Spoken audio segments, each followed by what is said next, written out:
여러분 안녕하세요. 밤 11시 도현입니다. 여러분들의 마음 안에 정말 소중한 것이 있다면 가장 먼저 무엇이 떠오를지 궁금합니다. 저 같은 경우는 가족이요. 정말 말 그대로 가족.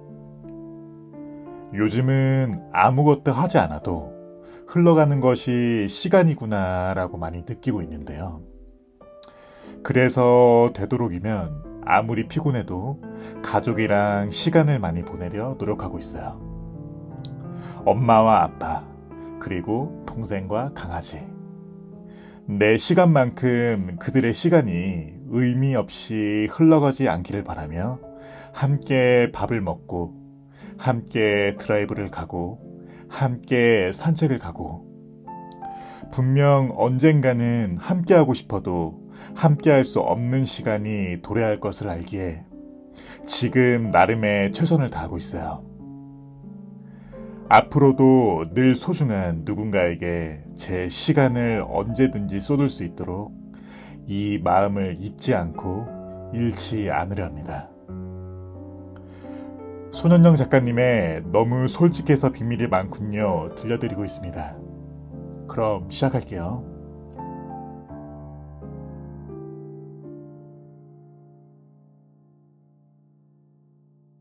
스물하나. 그간 나의 모든 시선과 관심은 남을 향해 있었다. 내가 뱉는 대부분의 이야기에는 내가 빠져 있었다. 아니, 글쎄 오늘 강아지랑 산책을 하는데 맞은편에서 오던 아저씨가 내 강아지를 보더니 다짜고짜 욕을 했어. 근데 나 너무 당황해서 아무 말도 못했어. 이 말 속에는 내가 있을까? 우리 아빠는 나만 보면 늘 돈돈거리셔. 왜 그러실까? 당신이 어렵게 살아오셔서 그런 걸까? 여기에는 내가 있을까? 거의 모든 이야기에 나는 없었다. 혹자는 이렇게 반문할 수도 있다. 그 속에 다 자기가 포함되어 있는 거 아닌가요? 아니다. 대부분 우리는 마음 안의 호수에 누가 돌을 던졌을 때 퍼져나가는 물결에만 집중한다.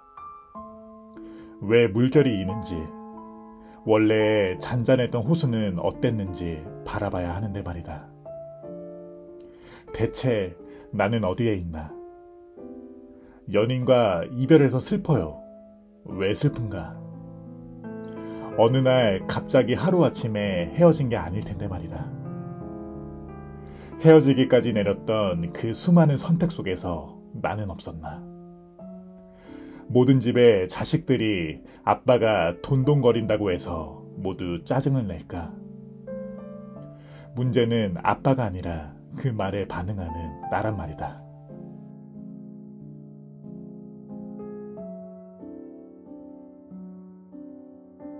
스물둘.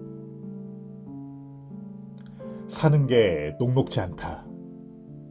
누구는 살기 어려워 생을 등지고 누구는 새 생명의 잉태를 만끽한다. 이 순간에도 많은 것이 죽고 태어난다.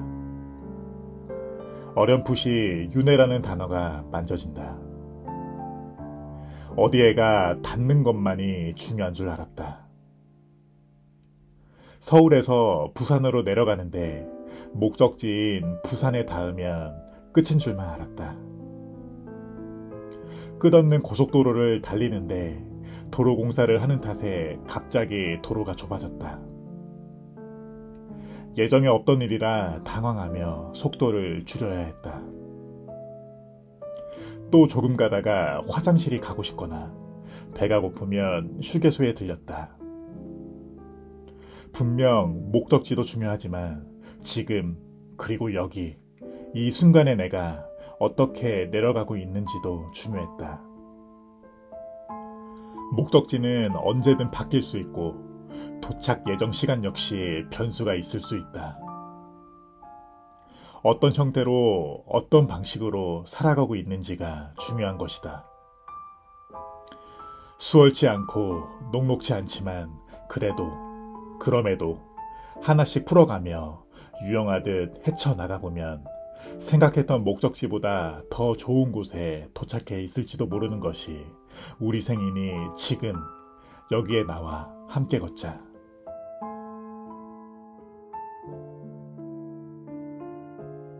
스물넷. 나 정말 잘 흘러가고 있는 걸까? 어디에 가서 닿을 수 있을까? 너무 순간만 쫓으며 사는 건 아닐까? 아무것도 준비되지 않은 채 폭풍우라도 맞으면 나는 그 자리에 폭삭 주저앉아 버릴까? 그때 나는 누군가에게 의지하지 않을 수 있을까? 그때 가서 가족이나 친구에게 손 내미는 거, 그것만큼은 하고 싶지 않은데 겁이 난다. 서로 돕고 사는 거라지만 누군가 날 돕는 일이 짐작처럼 느껴질까봐, 시간을 들이는 일이 귀찮고 아깝게 여겨져 그게 그들에게 피해를 주는 일은 아닐까 염려스러운 것이다. 때때로 내일이 궁금하지 않지만 그래도 산다. 살아가고 있다. 그래서 삶의 목표나 지향점이 있으면 조금 나을지도 모르겠다. 당신은 목표가 있는가? 돈이 많으면 좋겠어. 나는 노래를 잘 부르고 싶어. 난 옷을 잘 입고 싶어 등 다양한 형태의 목표들이 있을 것이다. 우리는 무의미와 무기력 속에 어떤 목표를 가지는 것이 좋을까? 돈, 명예, 가창력, 패션 등 순간적인 가치를 목표에 두기보다 조금 더 영속적인 가치, 영원한 것을 목표로 삼아보면 어떨까? 변하지 않는 영속적인 가치에는 무엇이 있을까?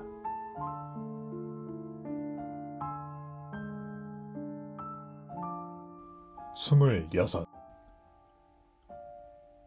미래가 불안하고 사랑받지 못할까 두렵고 하고 있는 것들이 실패할까봐 주저하는 이유는 어쩌면 남아있는 시간이 많다고 착각하는 때문일지도 모르겠다.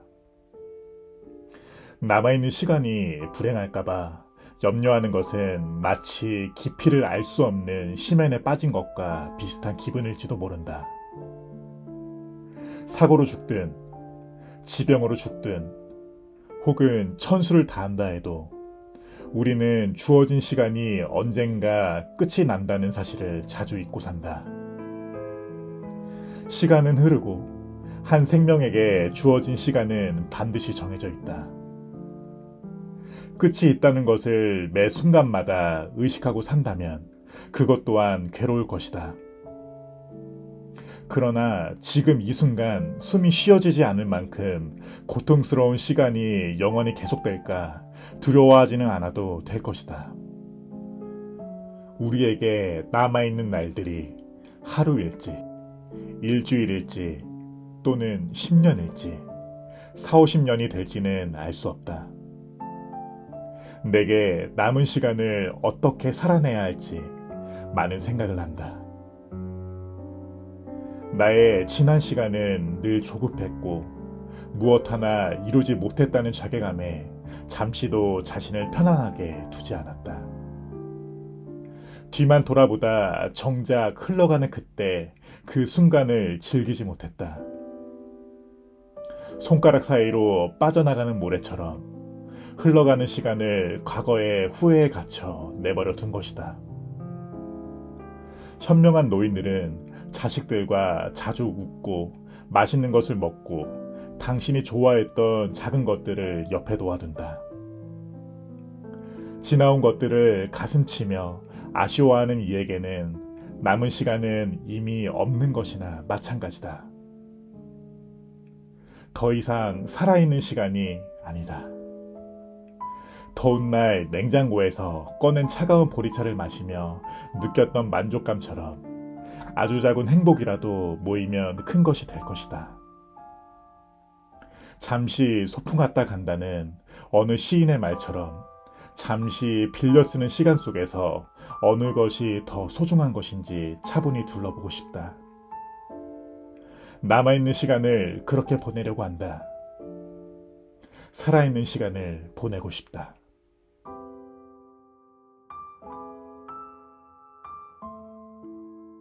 28. 올해 사람을 미워하는 일에는 엄청난 에너지가 필요하다. 사랑하고 좋아하는 감정보다 미움과 징후에는 수많은 가시가 돋아 있어서 끄집어낼 때마다 내 마음에도 상처를 낸다. 그러니 고통스러운 것이다. 고통을 참아가면서까지 미움을 상기시키고 저주를 퍼부으려니 에너지가 여간되는 것이 아니다. 많이 들어본 대사 중에 소리 없는 총이 있으면 가서 쏴 죽이고 싶다 라는 말이 있었다. 감정은 순간적인 거라지만 한번 빠져들면 갯벌에 빠진 다리 하나처럼 꼼짝달싹 할 수 없다. 궁리하고 궁리한다. 어떻게 하면 그 사람을 괴롭게 할 수 있을까? 가장 잔인하게 그 사람을 괴롭히는 방법은 뭘까? 나도 내 모습에 놀라며 악랄하고 기발한 아이디어를 쏟아낸다. 그 사람 집 앞에 죽은지를 놔두거나 하는 무서운 생각들. 너 그거 그대로 돌려받아. 그러지 마. 라며 엄마가 말한다. 요즘 그런 게 어디 있어. 사람들 보면 악하게 살수록 더 잘 살더라. 한숨을 푹 쉬시더니 엄마는 말을 덧붙였다. 그래도 돌고 돌아 다 돌려받아. 그 사람 자식이 잘못되든 부모가 다치든 일이 잘 안 풀리든 살다 보면 자기가 지은 죄는 다 돌려받아. 그러니까 넌 그러지 마.